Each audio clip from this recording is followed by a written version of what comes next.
समस्त जन कल्याणे निरतं करुणामयं नमामि चिन्मयं देवं सद्गुरुं ब्रह्मविद्वरम् ॐ शान्ति शान्ति शान्तिः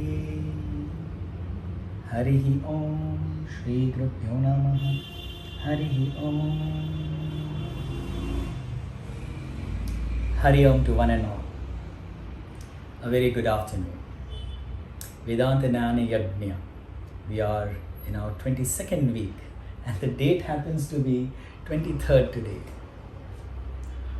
In the last session, we spoke far more deeper about our own self. I spoke to you about the different aspects of our body, and each and every aspect had a different name, a different utility. In the same way, at the end of the session, I used a few more terminology. One terminology we used as the microcosm, which we will be explaining today, of course. And I said one more word, which was called macrocosm, which we will again speak about today. Microcosm and macrocosm. Just before the session today, I have sent you all a diagram on your message. If you would be so kind to open it and have a look. I'm also going to put it on the screen in just about a few seconds. For right now, let the diagram be in front of you. But you listen to me, what I'm saying. Our bodies, we know it as the hands and legs, the head and the stomach.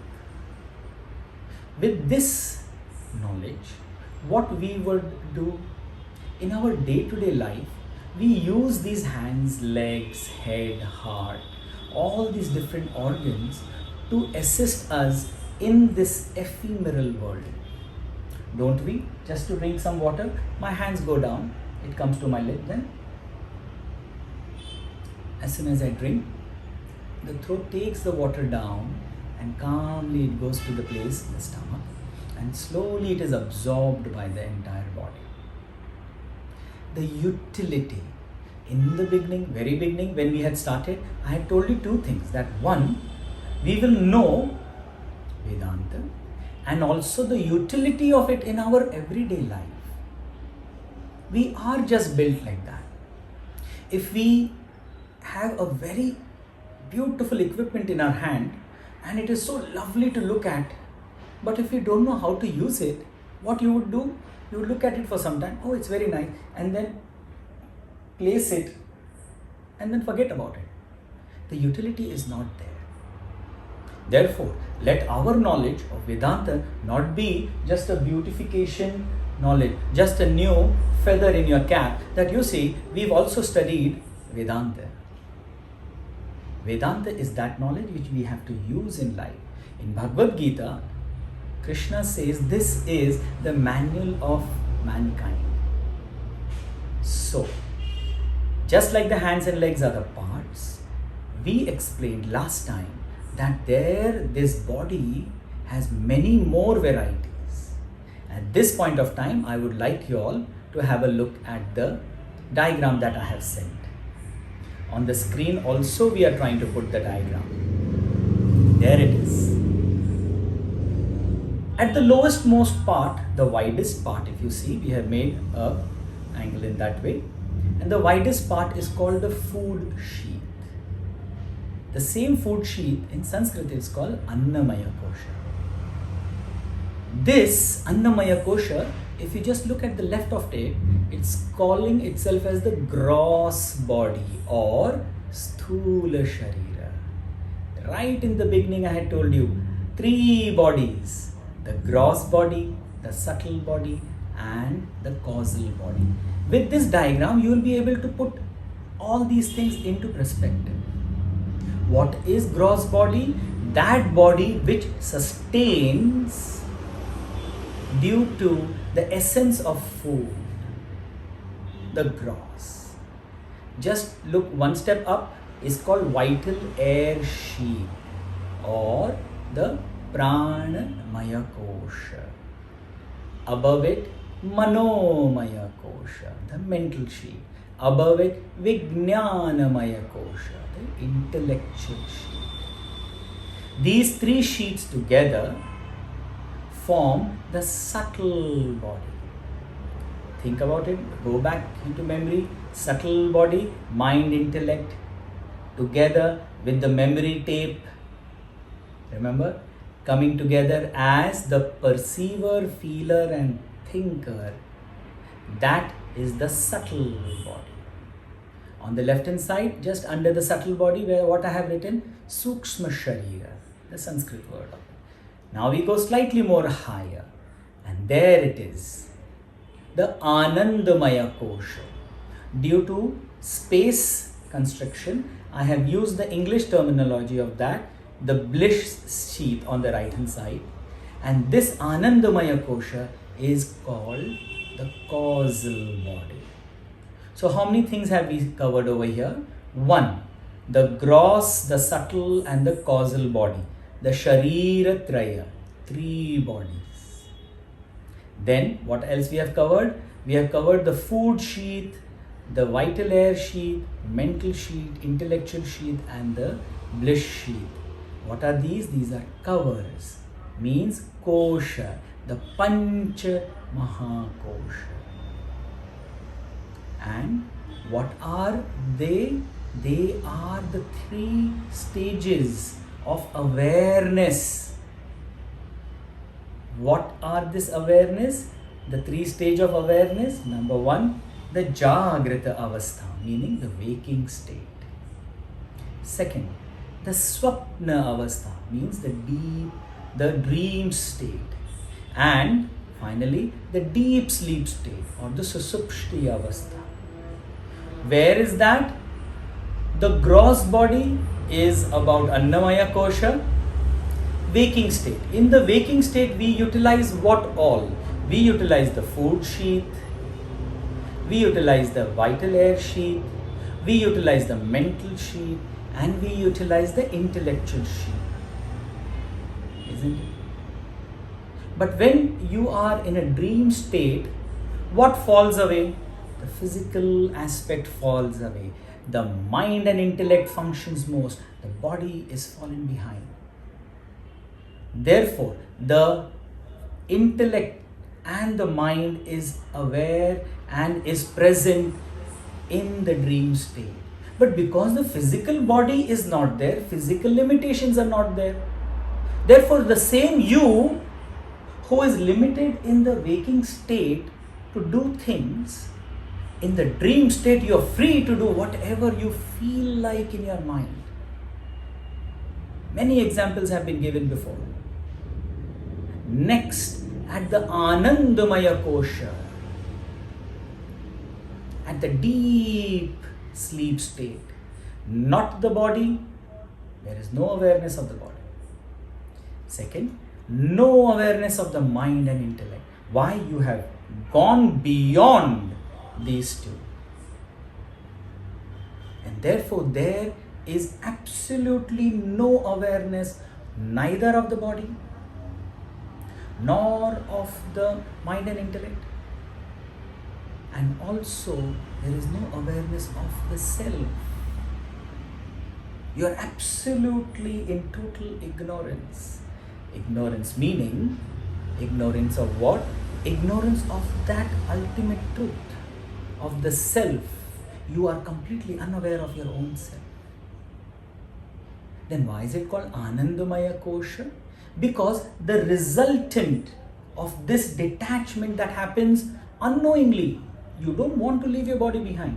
We are so attached to our bodies. But when we fall into deep sleep, you have to leave the body behind. You cannot say, I will hold my thumb and then I'll fall into deep sleep. You can't. Try it. When you fall asleep, you have to let everything go. Same way, no thought can be entertained while you are in the deep sleep, you will say, no, I love my child so much, I will think of my child also in the deep sleep. Impossible. That means you have completely let go everything. And this is the great masters tell us, that the real bliss to feel, if you want to have feeling, you have to let go things. And this example, this experience is happening to us every single night. For some, to many this is very difficult. People don't fall asleep very deep. But to those who can fall deep sleep, they experience a unique kind of bliss when they wake up. They feel so, what a lovely sleep I had. I didn't even come to know when the time went away. That is why it is called bliss. Now, coming to what is this whole thing together? Now, this whole thing together is called microcosm. In the microcosm means in the small nutshell, your own self. As it is in yourself, is in the macrocosm. The Shastra says, just as you are in a pinda, microcosm, is the same in the Brahmanda, in the macrocosm. Just as I have my body, the basic body, identified with the gross body, that is called Vishwa. The subtle body, identified with the subtle body, is called Taijasa.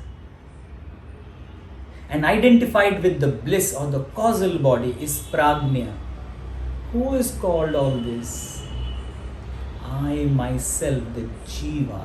And this says the three Jivas. Jiva is the same, calling it with three different names at three different levels. And the same Jiva, which is the self, the consciousness in us, or the consciousness that we are, which is incidentally attached to the body, identified, is called Vishwa. When it is identified with the mind and intellect, it's called Taijasa. And when it is identified with the causal body, it is called Prajna. These are the three different ways to look at our own body. Vishwa, Taijasa and Prajna. The self is seen differently. But is it different? No, it is the same. The anxiety of the teacher is to express this again and again to a student, that do not identify yourself only with the body, the mind, the intellect. There is something which is supporting this, and that is you, the Jiva. Consciously attach yourself to that. Remember that. And what you see in yourself is the same in the universe. Like you have the gross body, when all the collective bodies come together, that is in the macrocosm. Individual, microcosm. Universally, macrocosm. The same way, the intellectual grasp that you have of your own, when the entire intellectual thought process comes together of the universe, that is macrocosm. We say universal thoughts. And the same way as we have our own state of complete bliss, where we are completely unaware of anything else, is in the same way in the macrocosm, when all the universe is nothing but quiet and dark, deep space. In this way, the rishis have made the student start think just from the selfish point of view or individual point of view, to open the mind and intellect to the vastness of the universe, to the vastness of the creation, so that we do not become selfish And we have the mind and the capacity of the intellect to grow more and embrace one and all as the self. Why? Because it is the self alone. What is in Pinda is in Brahmanda. What is microcosm is the same macrocosm. Next Sunday, we have the last Sunday of this month. We will once again revise all these very important topics. The words may be difficult. Don't go worry about the words. Try to understand the concept that the Shastra is trying to explain to us. That we are not just the limited, miserable, uncomfortable being. But we are that unlimited, beautiful, everlasting being called Brahman or consciousness or the self. With these few words, I take a leave today. See you on next Sunday. Kindly join me for the prayers.